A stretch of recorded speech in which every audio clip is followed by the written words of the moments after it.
ဒီနေ့ကကျမရဲ့မွေးနေ့ပါစိတ်ညစ်စရာကောင်းတဲ့16နှစ်တာကာလပေါ့မနက်ခင်းကိုဝင်းငင်းခေါ်တဲ့အစီအစဉ်နဲ့စခဲ့တယ်ဒါကမှမှန်ကန်တဲ့နည်းလမ်းလေကျမရဲ့ဘေးဖြစ်သူကူရီအဒမ်စ်ကိုခေါ်ဖို့ကြိုးစားခဲ့တယ်သူကကျမလိုပဲအကြားမြင်အာယုံစွမ်းအားကြီးတဲ့သူပါအမေကပြောတယ်တည်သွားတဲ့သူတွေကပဲကျမရဲ့အာယုံတွေကိုထိန်ချုပ်ဖို့သင်ပေးနိုင်တယ်ဖျောင်းနိုင်တွေထွန်းလိုက်တယ်ဂါထာတွေရွတ်လိုက်တယ်ဒါပေမဲ့ကူရီရောက်မလာခဲ့ဘူးအဲ့ဒီအချိန်မှာမိနစ်ဝင်လာပြီးကျမရဲ့အာယုံကိုဖျက်ဆီးလိုက်တယ်ထုံးစာတိုင်းပါပဲပြီးတော့တကားအောက်ကနေစာတစောင်ရှလောဝင်လာတယ်စလုံးတွေကိုဖြက်ညက်ကလောက်ထားတယ်အရန်ရှိစံတာပဲဂျိုးဆက်ခရက်စတောင်းရဲ့အုပ်ကူမှာတိုင်းခေါင်ရန်အချိန်အမှန်တရားရှိနေမယ်လို့ရေးထားတယ်ကျမသွားခဲ့တယ်အင်းနဲ့လည်းလိုက်လာတယ်သူ့ကိုကျမမခေါ်ခဲ့ပါဘူးအုပ်ကူကိုလောက်သွားတယ်အဖြေရှာမတွေ့ဘူးတရေလည်းမတွေ့ဘူးလူတွေပဲတွေ့တယ်ဇေဗီယာဘီယန်ကာအေချက်စ်နဲ့တခြားလူတွေသူတို့ကကိမုတ်တစ်ခုကိုဂျိုကီရထွက်လာကြတယ် Happy Birthday တခြင်းဆိုကြတယ်အော်တော့လုပ်တဲ့ပါတီပွဲပေါ့ကျမအတွက်တဲ့ကျမကအော်ရတာကိုမုံတယ်ပါတီပွဲတွေကိုပို့မုံတယ်သူတို့ကစီရနာနဲ့လုပ်တာပါကျမဂယူမဆိုင်ပါဘူးနေရန်ပေါ်မှာစားတွေကိုကျမတွေ့လိုက်တယ်လက်တင်ပါတာစားတွေပါငါနိုးထက်လာတဲ့အခါမီးမိုးရွာလိမ့်မယ်တဲ့ကျောင်းပြခင်းတွေမှာမီးလောင်ပြီးပေါ်နေတဲ့စားတွေနဲ့အတူတူပါပဲဒီစရဝါဆိုကြီးက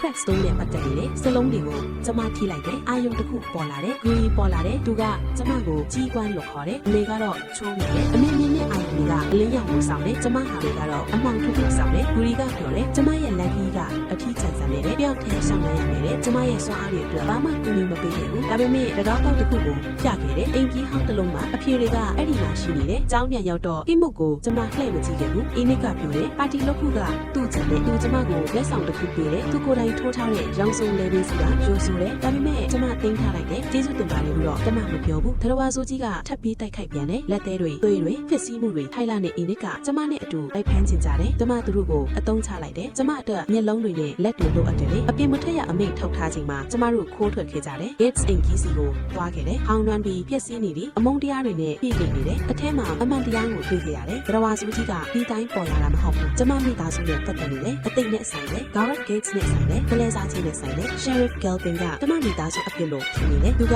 အမြဲတမ်းအဲ့လိုပဲထင်တာမှန်နေတဲ့အိမ်ထဲမှာကျမရဲ့နေတယ်ကြောက်စိတ်နဲ့ထင်နေလို့အရာအလုံးရှင်းလင်းသွားတဲ့ခံစားရတယ်မိတ်ဆွေတွေကကျမနဲ့နေဆက်ဖို့ကြိုးစားကြတယ်ကျမကသူတို့ကိုထုံးထွက်ပြလိုက်တယ်ဒါကကျမရဲ့တရားပါပဲယူရီပြောတာနဲ့ကြီးကွန်းဟာတကောင်ပဲသွားလို့ရှိတယ်ဒါပေမဲ့အဟန်ဒီကပုံကြီးလာတယ်ဘလောဝါဆိုကြီးကစောင့်နေတယ် Crack Stone ရဲ့အမောင်လေးကြီးလို့ထားတယ်ကျမရဲ့မျိုးလေးကကိတ်မုတ်နဲ့ပြီးသွားတာမဟုတ်ဘဲပြီးနေသူ့ရှုပ်ဝက်လေးနဲ့ပြီးဆုံးသွားတယ်ပြီးတော့ကျမအခုမှစိုက်ရရှိပါသေးတယ်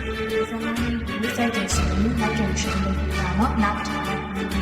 ကြည့်ချင်တယ်ဆိုတာအမှန်မှန်ပြန်ပါတယ်ခဏကောင်းလေးဘုံလို့ချင်ဆိုရင်တော့အခုဒီ page ကို follow လုပ်ထားလို့မြည်ပါမယ်နော်